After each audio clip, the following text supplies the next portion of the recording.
તો જય શ્રી કૃષ્ણ મિત્રો, આજે વ્લોગ શરૂ થયો તો બપોર પછી, એટલે કે સાંજના સમય બાજુ ને નીકળી ગયો તો હું ગાડી લઈને મોટા વરસાના પુલ બાજુ, અને ત્યાંથી પાછો નીકળી ગયો હું પોઝ મારતો અને એટલે મેં ગાડી ઊભી ન રાખીને પાછો નીકળી ગયો હું રિંગ રોડ બાજુ જવા માટે, અને પહોંચી ગયો હું રિંગ રોડ, અને પાછો ગાડી આંકવા જ મળ્યો ને સનસેટ જોતો પહોંચી ગયો હતો ને જવાનું હતું મારે આ 3 બિલ્ડિંગ બાજુ, અને ત્યાં ભાઈને લઈને પાછો આંકવા મળ્યો ગાડી, અને પાછો રોડે ચડી ગયો, અને ત્યાં પાછા બે હારે સીન સપાટા મારી લીધા, અને પાછા આવી ગયા રસ્તે.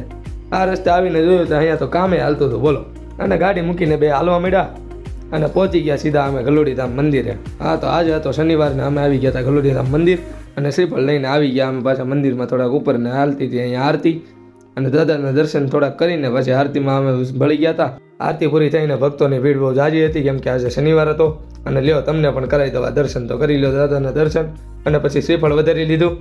હવે બોલો પ્રેમથી જય કષ્ટબંધન દેવ. અને સાંજે આવી ગયો તો હું ખાવા સ્ટ્રોબેરી ચોકલેટ. હા, તો સાચું સાંભળ્યું, ભાઈએ સ્ટોલ કર્યો છે સ્ટ્રોબેરી ચોકલેટનો. ત્યાં મસ્ત મજાની સ્ટ્રોબેરી ચોકલેટ મળે છે, 3-4 વાનગીઓ છે, બધું જોવા માટે તમે આવી જાજો શ્રી બજરંગ ભજીયા અને ગાંઠિયા હાઉસ રિંગ રોડ પર.